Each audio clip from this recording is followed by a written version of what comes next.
Boa noite a todos. Tá? Com muita alegria, estamos aqui reunidos após o carnaval, né? Como dizem que o ano começa sempre depois do carnaval. Então vamos reiniciar nossos trabalhos com muita paz, com muito amor, com muita luz. Tá? Então a gente, como sempre, né? Todos bem-vindos. A gente pede que gentilmente desliguem os celulares, tá? Para que nesse momento a gente possa se concentrar aqui junto com o estudo da noite de hoje. Tá? Então a gente pede humildemente. Tá? Também o tempo está lusco-fusco, né? Chove para. Quem puder oferecer uma carona solidária, aqueles que de repente, por questão de horário de ônibus, um local vermelho com chuva, toda carona também, a quem precisa, ela é bem-vinda. Tá? Então, nesse momento agora, a gente possa, iniciando os trabalhos, se preparar, se acalmar para a nossa meditação, a ser ministrada pela Sônia. Tá? Então, a gente pede que as luzes sejam apagadas nesse momento, que a gente possa se sentar bem confortável, bem relaxado, respirando bem lentamente, tá? Para a nossa meditação com a Sônia. Boa noite a todos. Antes de fazer o relaxamento, eu vou ler uma página que eu gosto muito. A centelha divina que pulsa em todos os corações clama por um caminho reto, justo, de amor e perdão. Roga para todos os filhos de Deus desse planeta a coragem necessária para que se desnudem a alma e busquem um profundo conhecimento de si mesmo. Que tenham a humildade de se reconhecerem falhos e honrem o compromisso assumido de vir aqui e se melhorar. Não é feio ser egoísta, prepotente, ambicioso, orgulhoso, vaidoso, soberbo, entre outros estados de consciência do ego. Feio é não reconhecer que assim somos e nos manter estagnados sem buscar a nossa melhoria. Somos frutos de várias experiências, conscientes ou não. Carregamos na alma aquilo que essas experiências nos trouxeram, mas é chegada a hora de parar, refletir e nos avaliar. Ver o que vale a pena manter ou descartar, o que faz nossa alma florescer ou definhar, ser luz ou se desviar dos caminhos que levam ao colo do Pai, puros, limpos e cristalinos, sem vícios, sem amarras, sem sombras de egos descompensados, é que encontraremos o único estado de consciência que vale a pena manter nessa vida. Consciência de luz, de amor divino, de manifestação de Deus em todos nós. Nesse momento agora, Clélia vai fazer a leitura de preparo de ambiente. O livro é Palavras da Vida Eterna, de Chico Xavier, pelo Espírito Emmanuel. Na luz da verdade. E conhecereis a verdade, e a verdade vos libertará. Jesus, João, capítulo 8, versículo 32. Nenhuma espécie de amor humano pode comparar-se ao divino amor. Semelhante apontamento deve ser mencionado toda vez que nos inclinemos a violentar o pensamento alheio. A bondade suprema, que é sempre a bondade invariável, deixa livres as criaturas para a aquisição do conhecimento. A vontade do Espírito é acatada pela providência em todas as manifestações, incluindo aquelas em que o homem se extravia na criminalidade, esposando obscuros compromissos.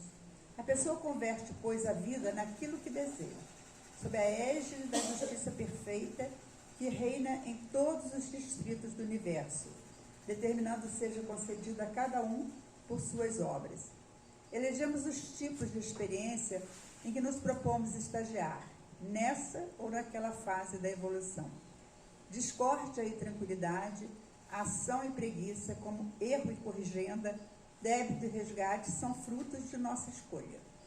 Respeitamos-nos assim uns aos outros, Não intentes constranger o próximo a ler a cartilha da realidade por teus olhos, nem a interpretar os ensinamentos do cotidiano com a cabeça que te pertence. A emancipação íntima surgirá para a consciência à medida que a consciência se disponha a buscá-la.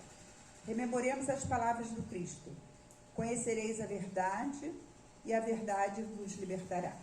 Note-se que o mestre não designou lugar, não traçou condições, não estatuiu roteiros, nem especificou tempo. Prometeu simplesmente: conhecereis a verdade. E para o acesso à verdade, cada um tem o seu dia. E assim seja. Nesse momento agora, então, vamos fazer a nossa prece inicial. Tá?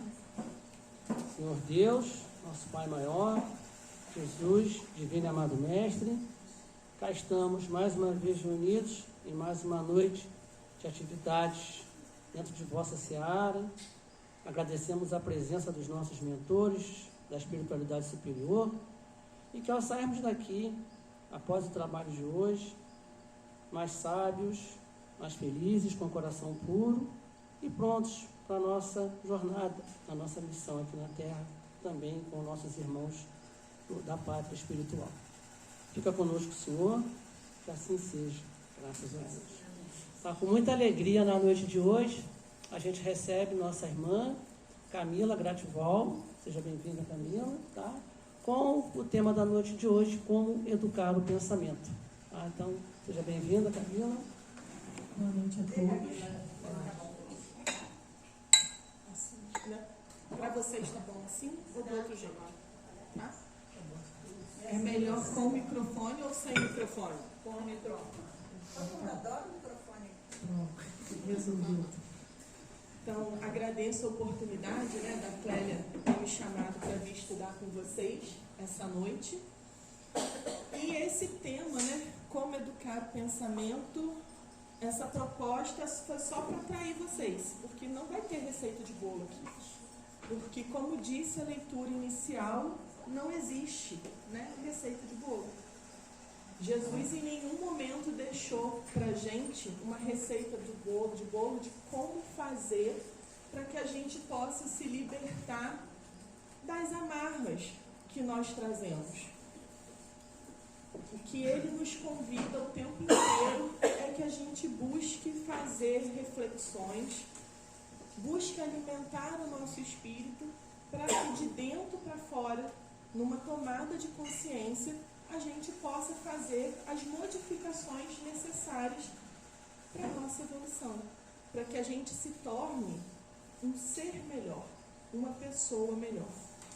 Mas, embora não exista receita de bolo, é possível que a gente entenda um pouco sobre o que é o pensamento, qual a importância dele no nosso dia a dia, para que então a gente decida fazer modificações.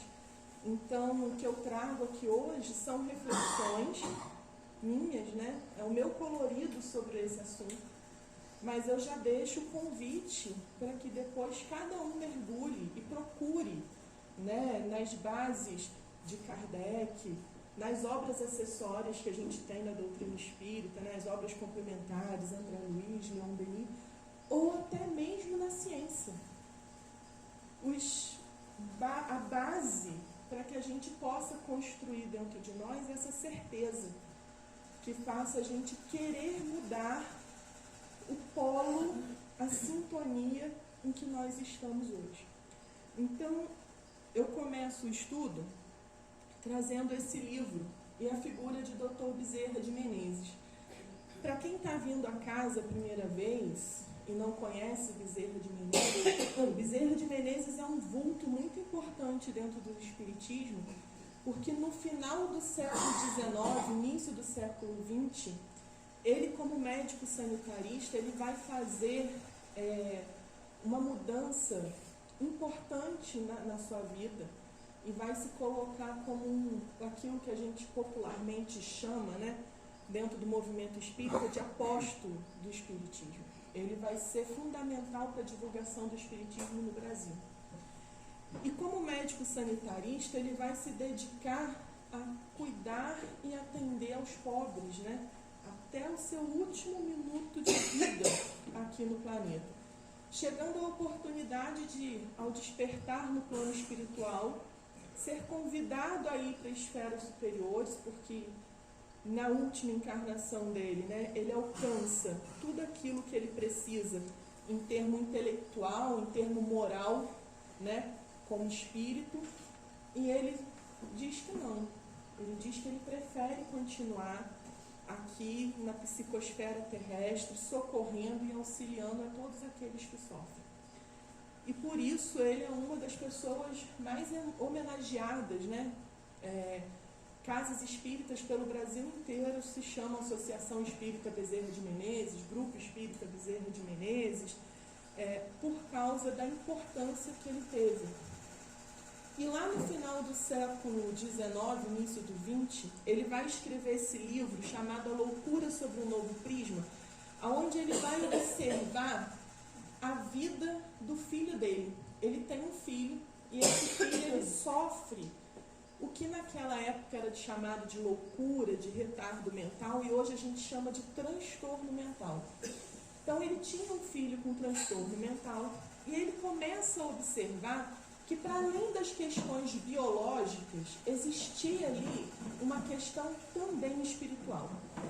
E nesse livro, para aqueles que estudam a mediunidade, para aqueles que vêm à casa espírita como tarefeiro, é um livro importante da gente ler, porque ele vai traçar um paralelo sutil entre o transtorno mental e o processo obsessivo. Então, assim, para quem já vem à casa como estudioso do espiritismo, é um livro importante. Para quem está começando, está vindo à casa como simpatizante, é uma leitura que a gente pode deixar um bocadinho mais para frente, porque pode ser que a gente encontre terminologias nesse livro que às vezes nos confunda. Mas no primeiro capítulo desse livro, é um livro que não foi psicografado, é um livro que ele escreve de próprio punho, ele traz umas provocações que eu quero começar com vocês o nosso estudo hoje, essa conversa através delas. Eu vou ler aqui, porque a letrinha está pequena, né? Quem vive 49 anos perde 7 vezes a sua personalidade. Constitui 7 pessoas diferentes, se o homem for única e exclusivamente matéria. E como o ser novo pode guardar memória dos fatos que se passaram com o ser extinto? A memória do passado não se explica senão pela permanência do ser que foi presente aos fatos lembrados.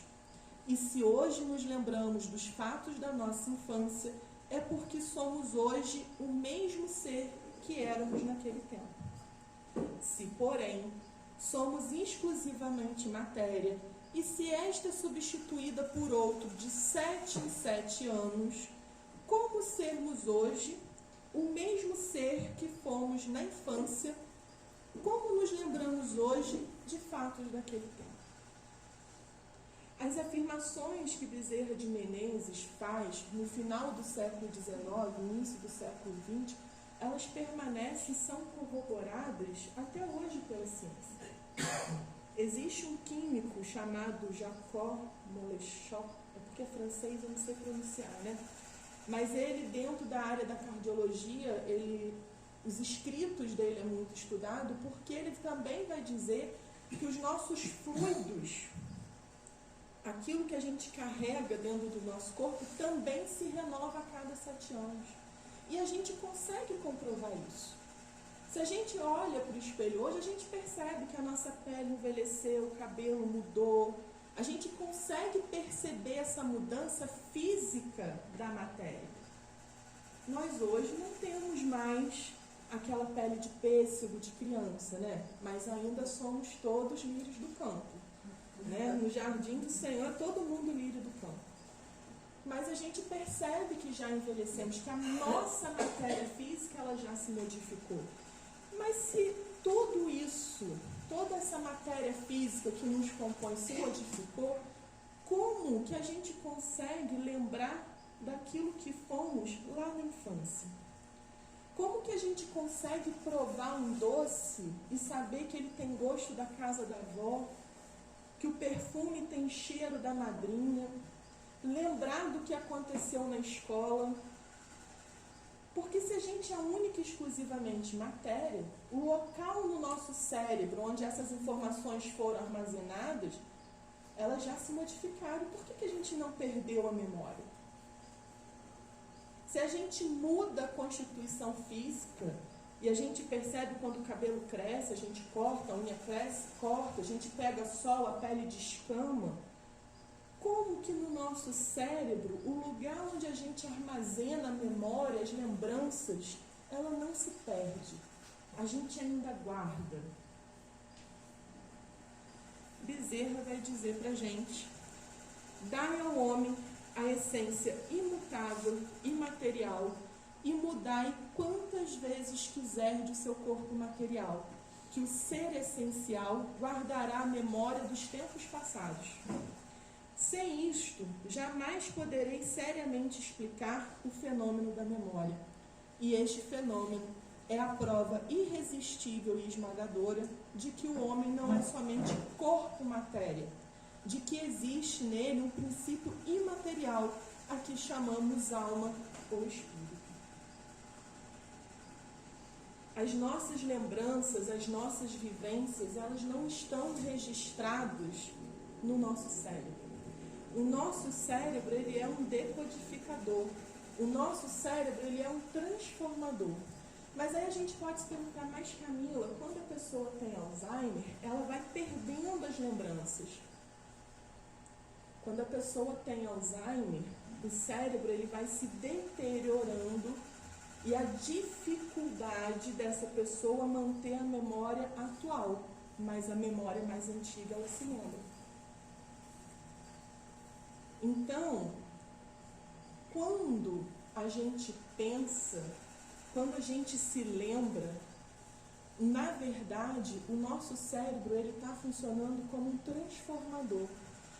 Lembra que antigamente a gente comprava muito produto 110 e aí para ligar aqui em Friburgo a gente ligava no transformador e ele fazia uma conversão da voltagem, lembra? De 220 para 110? É isso que o nosso cérebro faz. Ele recebe toda informação, todo o fluxo criador do espírito e converte isso em sinapses, converte isso em força, para que a gente possa se comunicar, para que a gente possa andar, para que a gente possa falar, para que a gente possa ver. Por isso que a gente pode trocar de matéria, por isso que a gente pode desencarnar e perder o invólucro material quantas vezes for necessário, porque o princípio está registrado no corpo espiritual. O pensamento, segundo o Livro dos Espíritos, na questão 89, ele é um atributo da alma. É a alma quem pensa, é a alma quem sente, é a alma quem tem desejo. E aí a gente chama de alma, né? Por que uma hora a gente fala de espírito, outra hora a gente fala de alma? No Livro dos Espíritos, Kardec vai explicar que alma é o termo mais apropriado para quando nós estamos encarnados. E espírito é o termo mais apropriado para quando nós estamos livres da matéria, então desencarnados. Então aqui hoje nós somos várias almas nesse corpo material que hoje se chama Camila, Luiz Sérgio, Carlos, Clélia, Juliano. Mas quando nós desencarnarmos, pedagogicamente, seremos chamados de espíritos. E teremos uma identidade espiritual da qual nós iremos nos reconhecer por afinidade. Então, o pensamento é atributo da alma, é atributo do espírito. E a gente utiliza o corpo físico para manifestar os desejos desse espírito. É o espírito quem pensa, sente e age, utilizando o cérebro como instrumento da sua vontade. No livro Leon Denis, no livro A Gênese, de Allan Kardec, Kardec vai dizer: os espíritos atuam sobre os fluidos espirituais não os manipulando como os homens manipulam os gases, mas empregando o pensamento e a vontade. Para os espíritos, pensamento e vontade são o que é a mão para o homem. Então, pensou, criou. A gente não usa a nossa mão para criar? A gente não usa a nossa mão para fazer coisas, para construir ou até mesmo para destruir? O pensamento é isso para o espírito.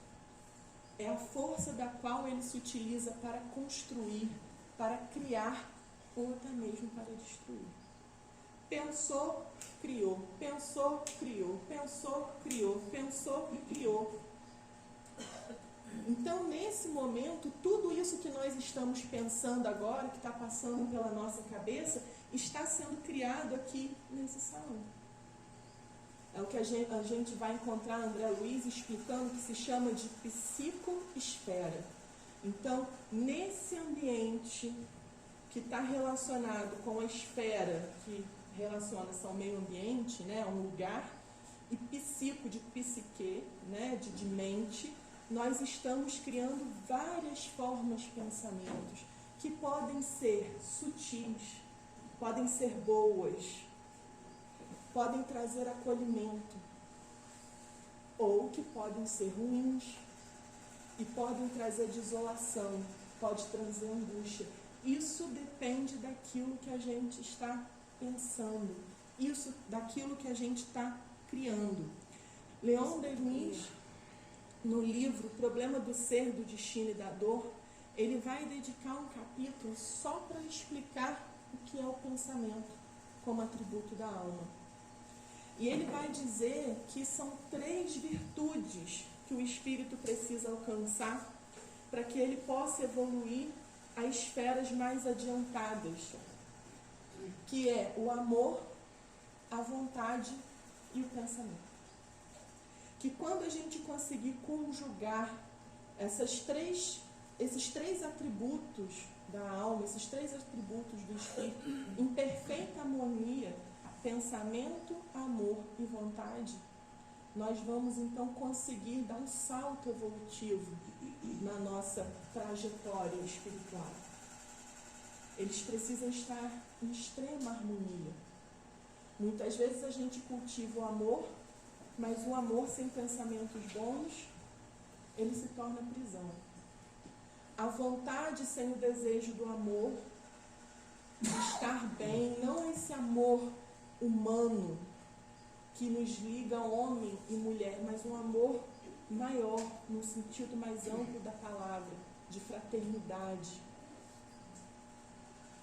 E o pensamento, que precisa ser sempre criador, voltado para aquilo que é bom, que é bonito e que é belo, sem utilizá-lo como força destrutiva. Por isso que Jesus sempre nos convidou, né? Mateus anotou no capítulo 6, versículo 7, a exercitar um olhar mais positivo sobre a vida. Observar os pássaros do céu. Não semeiam, não ceifam, nada guardam em celeiros, mas vosso Pai Celestial os alimenta. Não sois muito mais do que eles? E qual dentre vós, o que pode com todos os esforços aumentar um côvado da sua estatura? Nós estamos vivendo um período da sociedade, um período moderno, que nós somos convidados a viver numa velocidade que leva a gente à exaustão e leva a gente a nos preocuparmos com situações que das quais nem aconteceram, ainda vão acontecer. E se o pensamento ele é criador, a gente se põe no futuro a criar determinadas situações e a gente começa a vivenciá-las com antecedência, ao ponto da gente desenvolver transtorno de ansiedade.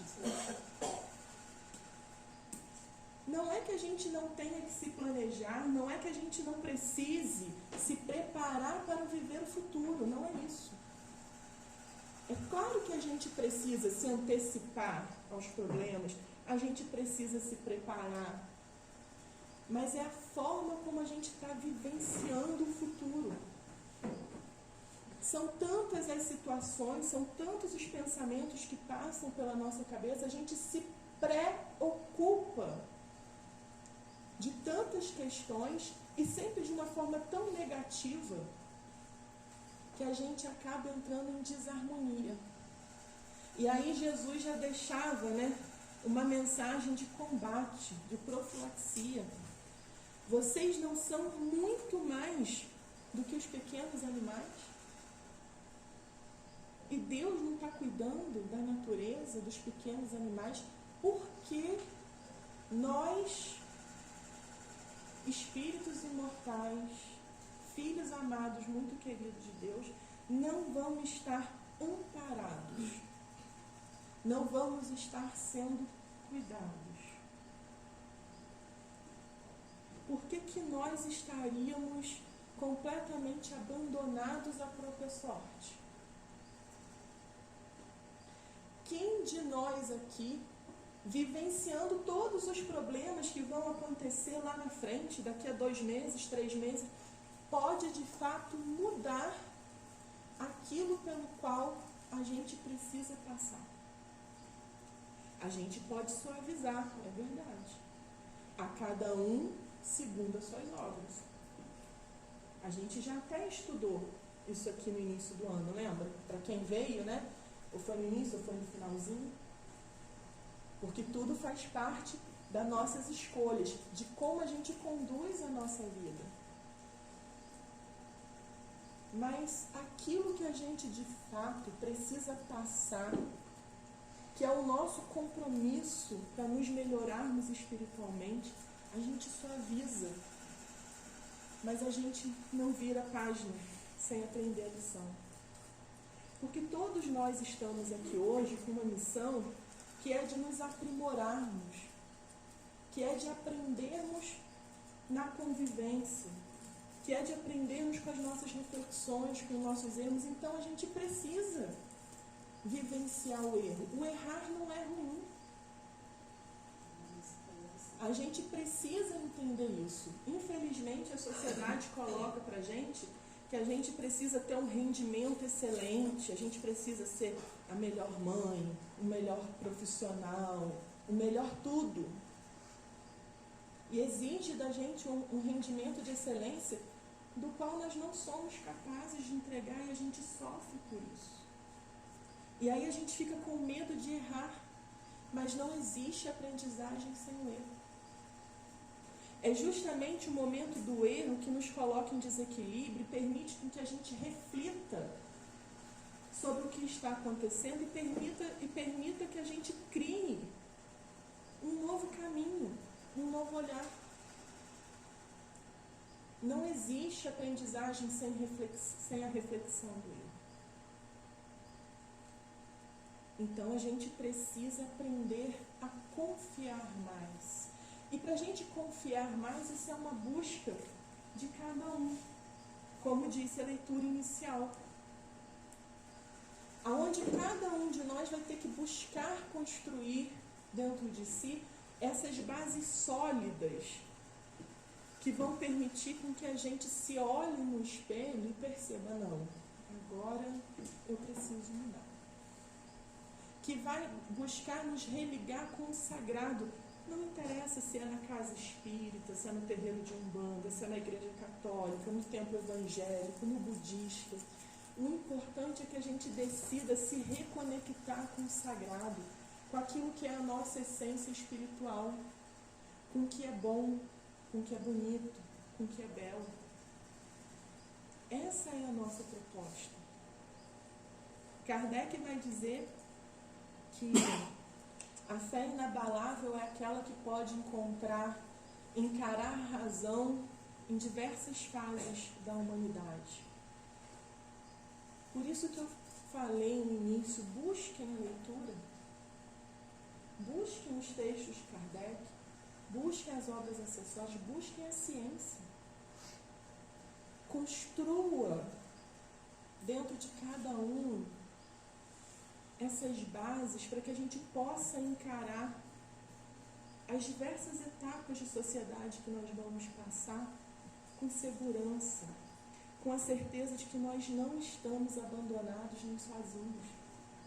Recentemente o filme Nosso Lar 2, né, do livro Mensageiro, teve recorde de audiência. Foi o filme mais assistido depois de Minha Mãe é uma Peça, né? Estava até bem pouco tempo em cartaz aqui em Friburgo.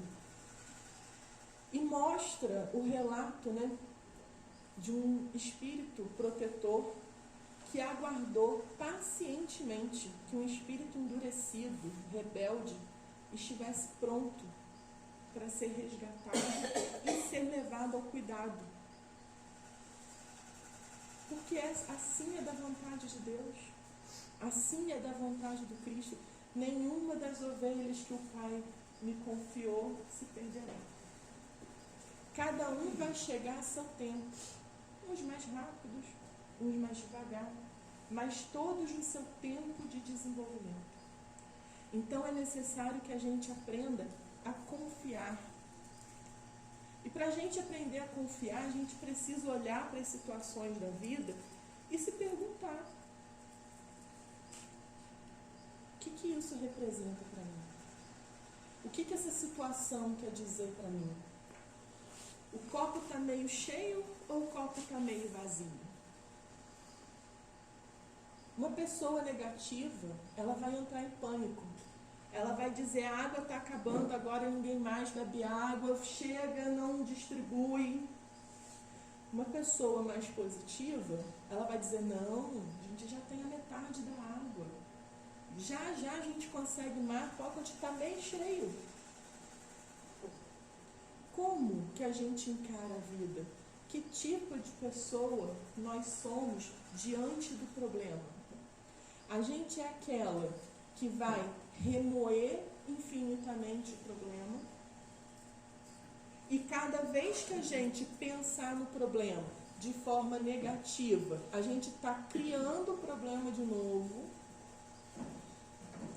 ou a gente vai buscar, diante das dificuldades, diante dos problemas que a gente encontra na vida, soluções, novos caminhos, novas formas de encarar o problema. Isso quem decide somos nós. Isso não é a equipe espiritual que vai fazer, não é o seu anjo de guarda, não é o seu mentor. Isso é uma decisão nossa. Às vezes a gente está tão doente que a gente precisa de ajuda terapêutica, de ajuda médica. E a gente precisa reconhecer isso. Não, sozinho eu não consigo, eu preciso de ajuda médica, eu preciso de ajuda terapêutica. Às vezes a gente está num momento que a gente está vacilando, e aí a casa espírita pode ajudar. O atendimento fraterno, assistir uma palestra pública, um livro edificante, um bom filme. Tem filmes que, nossa, a gente assiste o filme e fala: nossa, é esse? Porque às vezes a gente chora toda a vida e põe tudo para fora e se sente diferente. Às vezes a gente precisa dos dois. Do acompanhamento médico, profissional, e também do apoio de uma instituição religiosa para ajudar a gente a mudar o nosso padrão de pensamento. Mas o importante é que a gente comece a buscar pensar positivamente, buscar a pensar de forma diferente, abandonar o pessimismo. Por quê? Segundo Emmanuel, no livro Pensamento e Vida, ele ditou o médium Francisco Xavier, o pensamento é força eletromagnética. Pensamento, eletricidade e magnetismo conjugam-se em todas as manifestações de vida universal. Então, se o pensamento é força eletromagnética, significa que ele é capaz de atrair. O ímã não atrai? A gente não pega uma folha imantada, um ímã, e ele não atrai objetos de metal? Então, os nossos pensamentos, de acordo com Emmanuel, eles também têm essa capacidade de atrair. Atrair o quê? André Luiz vai dizer no livro Mecanismo da Mediunidade que o nosso cérebro, ele é ao mesmo tempo emissor de ondas eletromagnéticas e também receptor de ondas eletromagnéticas. Isso significa que o nosso cérebro, ele é igual um rádio. Ele se sintoniza e ele atrai outros pensamentos. Então, eu trouxe esse infográfico aqui, ó, que é para ajudar a gente a entender melhor o que Emmanuel e André Luiz disseram para Chico. Vamos imaginar que nós somos SP de pessoa aqui. Nesse momento eu estou aqui conversando com vocês, estou transmitindo os meus pensamentos e quem está aqui nesse salão, acredito, que está todo mundo em sintonia comigo, todo mundo acompanhando o que eu estou falando. Então, os meus pensamentos, as minhas ondas mentais estão indo sintonizar com as de vocês. E nós estamos todos numa corrente, ó, que vai ser transportada ao infinito. Porque desse momento aqui, onde estamos todos sintonizados com essas ideias, estamos fazendo uma psicosfera, uma onda de pensamento, de vibrações, que vão sintonizar com outros pensamentos que estejam na mesma frequência que a nossa. Agora, vamos imaginar que tenha ali fora alguém praticando um esporte qualquer, que tenha um futebol. Eles vão estar na mesma sintonia que a gente aqui? Não. Naquele momento, eles estão num outro grupo de sintonia que vão simpatizar com aqueles que estão na mesma frequência vibratória. Porque o nosso pensamento é força eletromagnética e nós emitimos e recebemos essa força por meio de volitação do pensamento. Olha Leon Denis explicando para a gente. O pensamento, ele se transmite através do espaço como as vibrações do som e as ondulações da luz. E vão impressionar organismos em simpatia. O problema é que essa questão, ela não é só com nós que estamos aqui encarnados. Isso acontece também com os nossos amigos espirituais. Então, os nossos pensamentos influem no plano espiritual e influem no plano material. E vai, ao longo do tempo, de forma infinita. Mas a gente não influi com o pensamento só o plano espiritual e só as outras pessoas. Com os nossos pensamentos, a gente também deixa marcas no meio ambiente. Aqui, ó, representado por essa flor. Por isso que muitas vezes a gente vem à casa espírita e fala assim, nossa, fui na casa espírita, saí de lá com as energias renovadas. Você chegou aqui, num ambiente, todo mundo buscando sintonizar com o melhor possível, todo mundo preocupado em fazer a sua reforma íntima. Nesse momento, os amigos espirituais estão todos aqui se aproximando da gente, dando aquele abraço para renovar as energias. Nossa, fui na casa espírita, saí de lá também. Mas também tem lugar que a gente entra e fala, meu Deus, eu entrei, fiquei com a dor de cabeça, me deu uma sensação ruim, um mal-estar, parece que sugaram minha energia de canudinho. Porque lembra da psicosfera que eu falei no início? Que a gente cria formas, pensamentos, e que elas ficam impregnadas no ambiente? Dependendo do ambiente que a gente vai, das formas, pensamentos que estão ali, o padrão vibratório é ruim. E a gente pode, se não estiver atento, captar essas impressões. Por isso que Jesus aconselhava a gente, vigiai e orai. Vigiai o quê? Os seus pensamentos. E orai para quê? Para que você se mantenha em condições de equilíbrio. O problema é que a gente inverteu tudo, né? A gente vigia os outros e ora pela gente, bagunçando tudo. Mas não é. Vigia quem? Os seus pensamentos. Vigia quem? As suas ações. Para quê? Para que você não caia em desequilíbrio. E se cair, você ora. Ora que melhora. Não tem dizer assim? Um ditado popular assim, ora que melhora. É exatamente isso.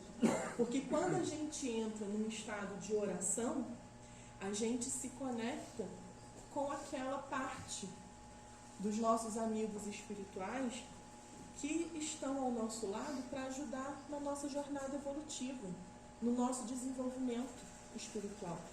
Todos nós, quando fomos criados, nós recebemos um amigo espiritual, que chama de anjo, que chama de mentor, que chama de guia, tudo a mesma coisa. E a função dele, a missão dele é nos apoiar na nossa caminhada. É intuir a gente quando a gente está com dificuldade. É apontar caminhos para a gente. Mas muitas vezes a gente não consegue enxergá-lo. A gente não consegue senti-lo. A gente não consegue receber as intuições. Por quê? Porque a gente não vibra na mesma frequência que ele. A gente não está sintonizado. A gente está aqui, preso na matéria, preso nos problemas, em desequilíbrio. E a gente não consegue fazer uma oração para entrar na sintonia. E acontece que essa questão da gente emitir ondas de pensamento, ela é via de mão dupla. Ao mesmo tempo que a gente pensa e emite ondas de pensamento para o plano espiritual, para as pessoas ao nosso redor ou para o ambiente, o mesmo acontece de maneira inversa. O ambiente influencia o nosso pensamento, as pessoas influenciam, o plano espiritual influencia. Daí a importância do vigiar e orar. Kardec tem uma pergunta no Livro dos Espíritos.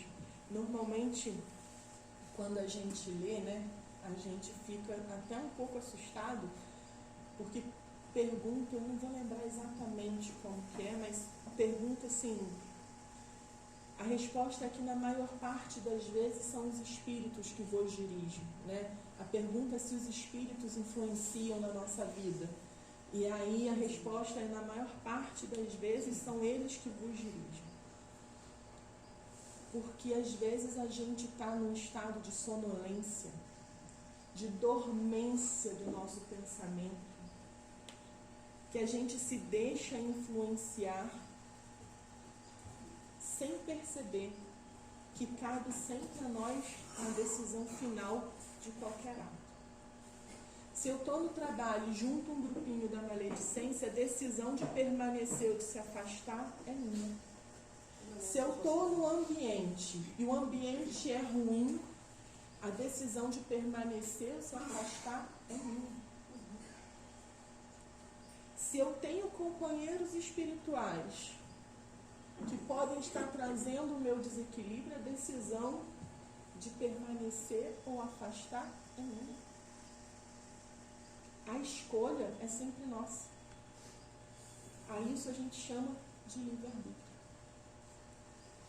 A gente vai elevar o nosso pensamento, vai fazer uma oração, vai buscar ajuda médica quando a gente precisa, vai vir à casa espírita buscar o socorro, ou a qualquer outro templo religioso, buscar o socorro e se reconectar com o sagrado.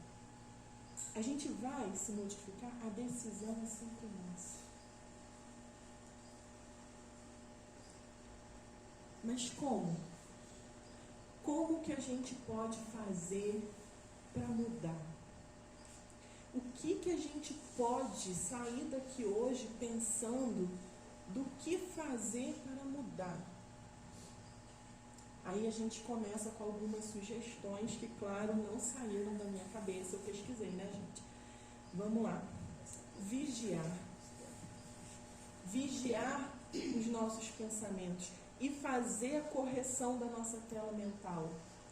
Opa, começou com um pensamento negativo, muda a conversa, desvia o assunto, substitui os maus hábitos por atitude positiva.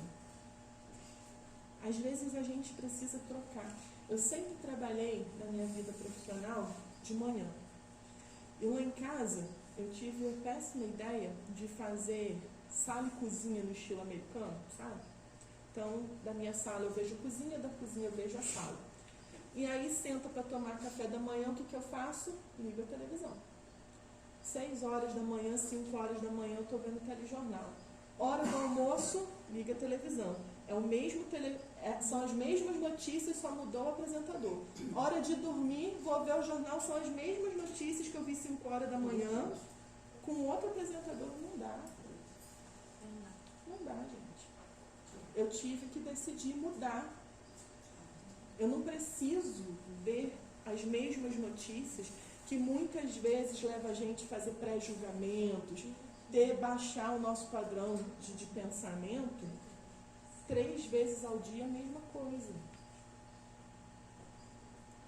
Então eu precisei corrigir e substituir maus hábitos por bons. Agora eu levanto de manhã e vou fazer uma atividade física. Não dá nem tempo de ligar a televisão, porque senão eu não chego no trabalho. Já mudei. É difícil pra caramba. Mas eu tive que decidir. Lembra que eu falei que a escolha é minha? Ou eu mudava, ou eu ia ter um problema sério de ansiedade. Então, preciso mudar. O que cada um de nós precisa substituir de maus hábitos por bons para a gente fazer essa correção da nossa tela mental? Pensamento criador. Dar expansão às possibilidades criativas, listar solução. A gente está muito acostumado a falar dos problemas. A gente sai, encontra um amigo, conta o problema. Aí a gente vivencia tudo aquilo, porque o nosso pensamento está criando tudo aquilo no nosso corpo de novo. Aí encontra com outro amigo, mas você não sabe o que me aconteceu. Aí conta o problema de novo. Num dia, se bobear, a gente repete o mesmo problema 4 vezes, 5 vezes. Mas a gente não para. Não, agora eu vou listar a solução. O meu problema é esse, eu já sei, eu já conheço. O que eu posso fazer para corrigir? E começa a listar a solução. Porque se o nosso pensamento é criador, se a gente tem um amigo espiritual a nos amparar, a nos ajudar no processo da nossa evolução, no momento que eu decidir listar a solução, ele vai colar comigo aqui, do lado, para intuir. Quantas vezes nós fomos dormir com um problema, aí a gente vai dormir, de repente acorda de madrugada ou no dia seguinte, eu vou fazer isso, é isso que eu tenho que fazer. Ou a gente está indo na rua, está com aquele problema, aí aparece aquela pessoa, nossa, gente, se aquela pessoa apareceu na minha frente, foi Deus que colocou ela ali, foi. E o pior que foi. Agora, a gente tem que dar condições para que isso aconteça mais vezes. Então, a gente precisa mudar a nossa sintonia mental. Meditar sobre os grandes problemas. Dar agilidade, flexibilidade, profundidade, amadurecimento do pensamento. Porque existem questões que são simples. Uma lista de solução vai ajudar. Agora, existem problemas que eles são mais profundos. Eles têm por objetivo nos ensinar alguma coisa. E a gente vai repetir a lição até que a gente aprenda. Então, é um processo de meditação íntima. O que essa situação quer me ensinar? O que eu preciso aprender? E aí, gente, é um processo que ele é difícil. Porque a gente precisa se olhar no espelho e, de repente, a gente vai ver que a gente não é esse alecrim dourado que a gente pensa. Às vezes a gente vai ver que a gente precisa mudar, e mudar mesmo. reconhecer que a gente está errado, que a gente está sendo orgulhoso, que a gente está sendo vaidoso, que a gente está sendo teimoso, que a gente está sendo egoísta. Porque se a gente não reconhecer e não meditar sobre esses problemas, a gente vai passar pelo erro de novo, até que a gente aprenda. É assim. Isso é uma proposta educativa. Às vezes a gente vai até chegar num ponto da gente ter que se deparar com um mal maior e retornar na próxima encarnação para resolver, porque a gente se negou a meditar nessa. A gente teve oportunidade, não faltou aconselhamento, não faltou ajuda. Sabe aquela história, se a gente não aprende pelo amor, a gente aprende pela dor? Eu posso ouvir a história do meu colega, refletir sobre a história dele, tirar as lições e me modificar. Isso é aprender pelo amor. Eu posso ler um livro, refletir sobre as lições e me modificar. Isso é aprender pelo amor. Mas eu posso ser rebelde. Eu posso ser ranheta. Bater o pé e falar, não, isso não é comigo. E me negar a ver o problema. E aí, o remédio, a lição, fica mais amarga. Fica mais difícil. Então, meditar sobre os problemas e entender o que aquela situação difícil quer para a gente é uma forma da gente mudar o nosso padrão de pensamento. Sentir com veemência. Melhorar a qualidade da alimentação. Nossa, Camila, o que tem comida com isso aqui? Não é esse tipo de alimentação. Do que você se alimenta para produzir os seus pensamentos? Qual é o tipo de conversação que você tem durante o dia? Qual é o tipo da vibração que você gosta para estar do seu lado? Porque às vezes a gente precisa exercitar melhor, se alimentar melhor. Você passou o dia inteiro no trabalho, foi um dia puxado, um monte de problema. Chegou em casa, a casa está arrumada, o marido nervoso, as crianças, você está nervosa. Aí você deita no sofá para relaxar e assiste um filme de ação que mata todo mundo, morre todo mundo. Que tipo de descanso você vai ter quando for dormir? Ou então coloca, não, vou aproveitar que agora vou arrumar a casa, aí bota uma música, né, na vibração padrão. Que tipo de vibração, que tipo de clima, de psicosfera, de ambiente você está criando para o momento que você vai dormir? Que alimentação é essa? É uma decisão nossa mudar. Será que dá para antes de dormir, pelo menos assim, 15 minutos antes,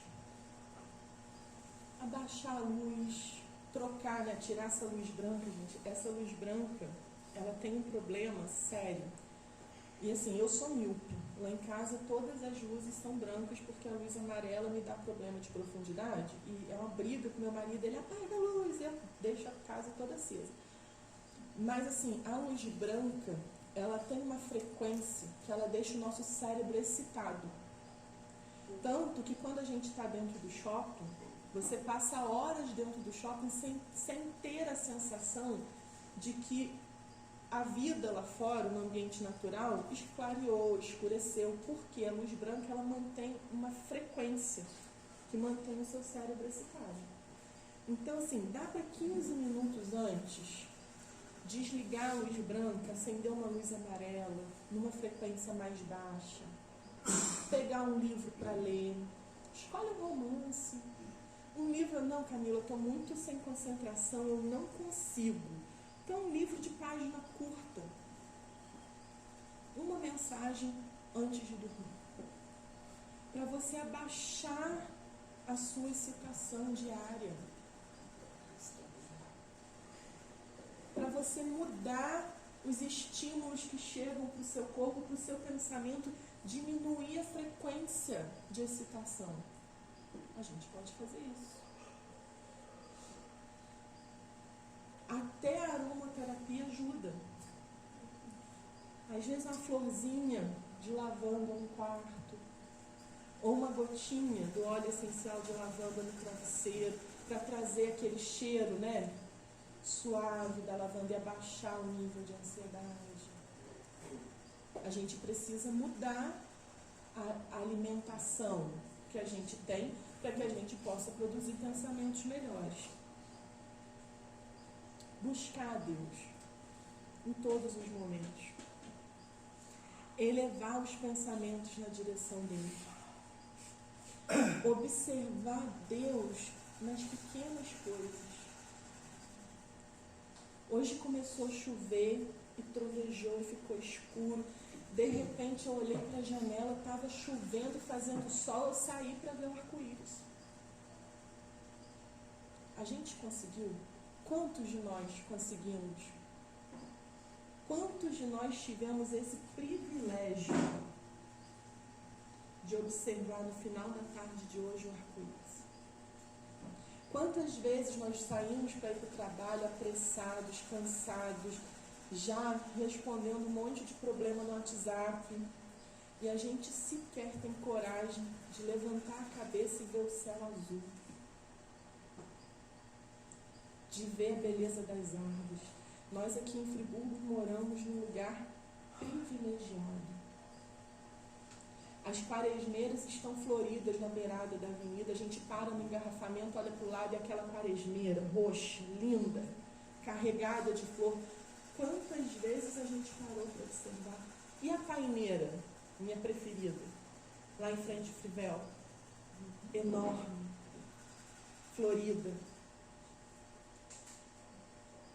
Às vezes a gente não olha para o lado, não vê a beleza de Deus nas pequenas coisas da natureza.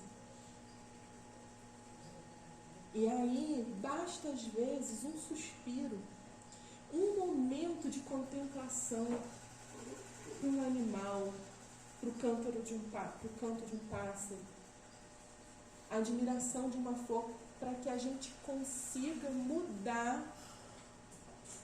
a vibração do nosso pensamento. Quando eu era criança, eu ia para a casa da minha avó na roça, e minha avó tinha um rádio, né? E ela fazia questão de acordar a gente com Ionara, obrigada. Eu lembro da música, Antônio Carlos, entendeu? E aí ela vinha falando da astrologia, os signos, né? Só que o rádio, conforme ia passando o tempo, né, ia caindo a antena e ela tinha que ir lá e sintonizar a antena de novo, porque senão a caixa ficava uma barulheira só. Às vezes a gente buscar Deus na natureza é a gente estar sintonizando a nossa antena, que já está cheia de ruído. Hoje a gente veio aqui sintonizar a nossa antena. A gente vai sair daqui sintonizados na melhor vibração. A gente teve essa conversa boa, vai ter o passe, a gente vai levar para casa a água fluidificada. Aí durante a semana, conforme, né, a gente acorda, a gente toma um golinho, antes de dormir mais um golinho. Aí essa água fluidificada vai ajudando a gente a manter o quê? A nossa antena sintonizada. Aonde? Com as vibrações positivas que a gente trouxe aqui. Mas isso é um dever nosso. É um dever de casa que a gente leva. De não deixar a nossa antena encontrar ruído, encontrar chiado. Semana que vem, se precisar, a gente volta aqui de novo. E sintoniza a antena, porque às vezes a gente não consegue, né? Minha avó, às vezes, botava bombril para manter a antena sintonizada por mais tempo. Às vezes a gente precisa do bombril da casa espírita, né? mas buscar Deus na natureza, olhar para a natureza, aproveitar do privilégio que nós temos de morar em Friburgo, gente. Porque eu tenho certeza que se a gente tiver a oportunidade de uma nova encarnação, a gente nascer no Oriente Médio, a gente vai sentir falta daquilo. Aliás, reencarnar no Brasil em determinados lugares, a gente vai sentir falta de Friburgo. Porque aqui a gente ainda acorda com a alvorada dos pássaros. E aí é o momento da gente começar o dia diferente. Agradecendo por estarmos aqui e por podermos ter a oportunidade de refletir sobre essas pequenas coisas que fazem total diferença. Total diferença. São válidas para esse momento de ansiedade, de insatisfação, de tormento, as lições do Cristo sobre o amor ao próximo, a solidariedade fraternal, a compaixão, ao lado da oração geradora de energias otimistas e da fé, propiciadora de equilíbrio e paz, para uma vida realmente feliz, que baixa ao homem, conforme se apresente, sem as disputas conflitantes do passado, nem a acomodação coletiva do presente. Essas são as palavras de Joana de Ângeles, esse espírito, né, que tem uma vertente psicológica, né, que traz pra gente, que pra gente passar por essa sociedade moderna que adoece a gente precisa ter o Cristo como norte seguro. Nos momentos de dificuldade, perguntar o que Cristo faria? Que lições Ele teria para mim? Qual a palavra que Ele traria para mim? Usar sempre o amor ao próximo, a solidariedade, a fraternidade, como ferramenta do nosso aprimoramento moral.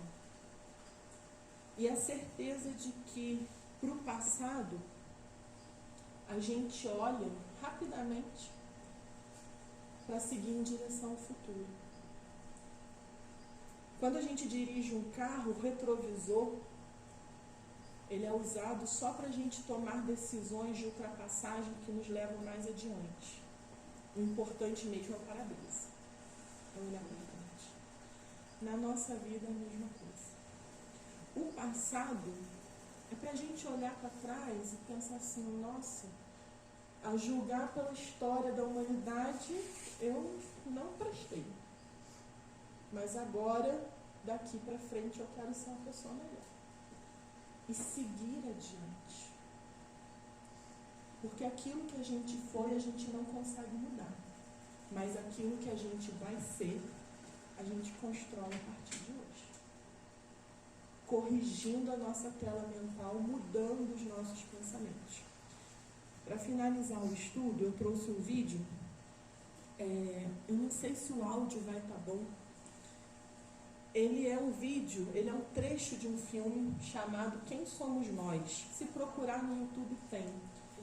Deve ter na Amazon Prime, deve ter, não sei se alguém viu. É um documentário que fala sobre física quântica, né? E aí explica a nossa evolução a partir dos olhos da física quântica. E a gente vai encontrar muitas coisas que são... como que eu fugi a palavra? Que se encontram, né? Que se complementam aquilo que a gente conversou aqui hoje. E para quem quiser ler a respeito da teoria que vai passar na tela, é só procurar no Google Mensagem da Água ou Teoria da Mutação Vibracional. Foi um japonês chamado Masaru Emoto que escreveu essa teoria, tá?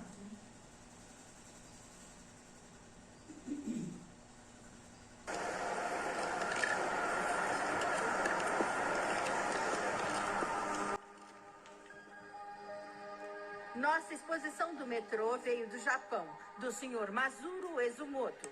O Sr. Emoto ficou muito interessado na estrutura... água e o que a afeta. A água é o mais receptivo dos 4 elementos. O Sr. Emoto pensou que talvez ela pudesse responder a eventos não físicos. Então ele fez uma série de estudos, aplicou estímulo mental e fotografou com um microscópio. Para cada amostra de água, colocamos mais ou menos 5 centímetros cúbicos em 50 recipientes in vitro. Pegamos essas amostras e congelamos a menos 25 graus Celsius por umas 3 horas. Colocamos as amostras congeladas em um refrigerador com menos 5 graus Celsius, onde está o microscópio com a câmera. Tiramos fotografias de cada uma das 50 gotas de água individualmente. Primeiro fotografamos a água em que não colocamos nenhuma informação. Depois pegamos a água com informação e fizemos o processo já descrito. Tiramos as fotos de antes e depois e comparamos as diferenças. Quando projetamos a sensação de amor e agradecimento na água, ela se transformou no mais lindo cristal. Nessas horas, acho que a água está em paz. Times like this, I think water is at peace.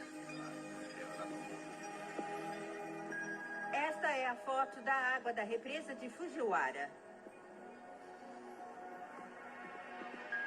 E esta foto é da mesma água, depois de receber uma bênção de um monge do Zen budismo.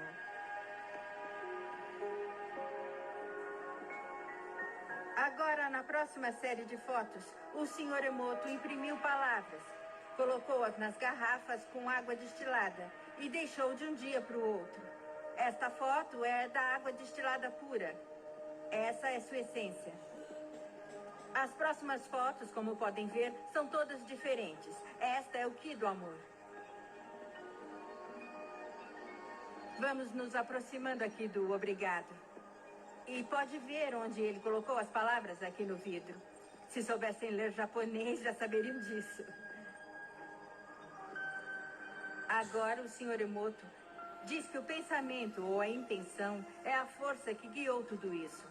A ciência de como isso realmente afeta as moléculas é desconhecida. Você me dá nojo, vou te matar. Menos as moléculas da água, é claro. É fascinante pensar que 90% do nosso corpo é feito de água. Ki do amor. Te faz pensar, não faz? Se pensamentos podem fazer isso com a água, imagine o que pode fazer conosco.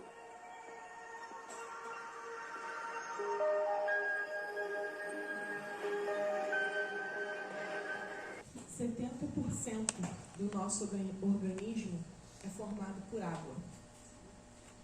Cientificamente está provado que as palavras de amor, de gratidão, de oração transformam os cristais de água em formas harmoniosas, bonitas.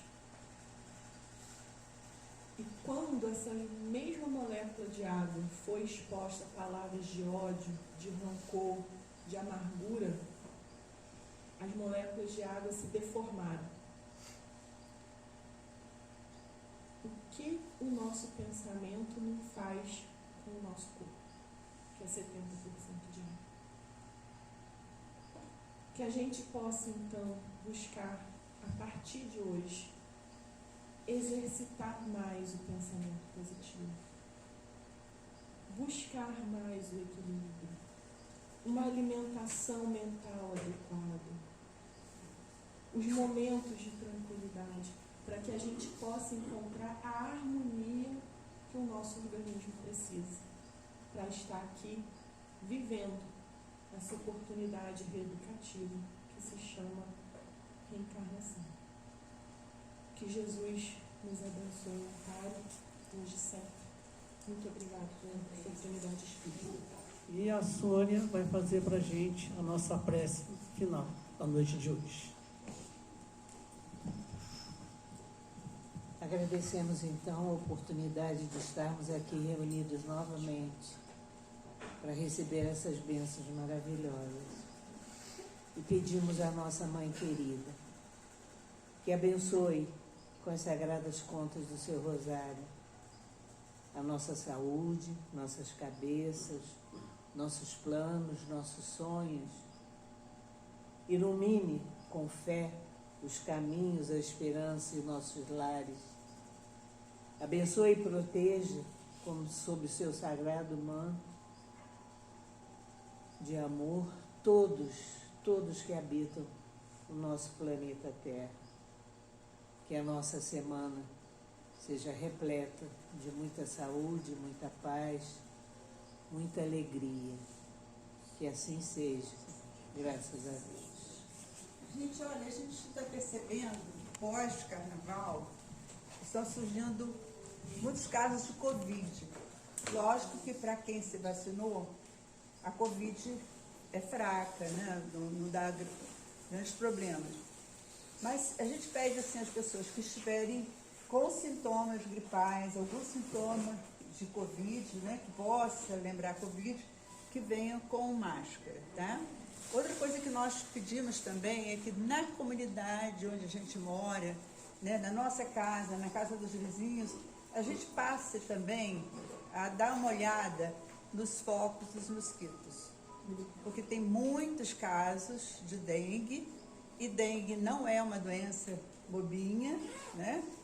Os fabricantes da vacina ainda não têm vacina suficiente, então elas estão sendo usadas só para alguns lugares que tem, né, que tem bastante casos, que tem, chega até a ser pandemia. Então, por favor, seja um instrumento também na sociedade de fazer com que as pessoas cuidem do espaço onde moram, né? Você vê, às vezes até uma bolsa largada, um cano largado, enfim, que possa ser um bolsão onde proliferem os mosquitos, que vocês possam também ser instrumento. Está caminhando, vamos dar uma ajeitada também, tá? Eu sei que esse é problema do poder público, tá? Mas também nós sofremos as consequências, tá bom? Uma boa noite a todos, fiquem com Deus e sigam em paz até a próxima segunda. Tá? E a casa está em funcionamento normal pós-carnaval. Tá?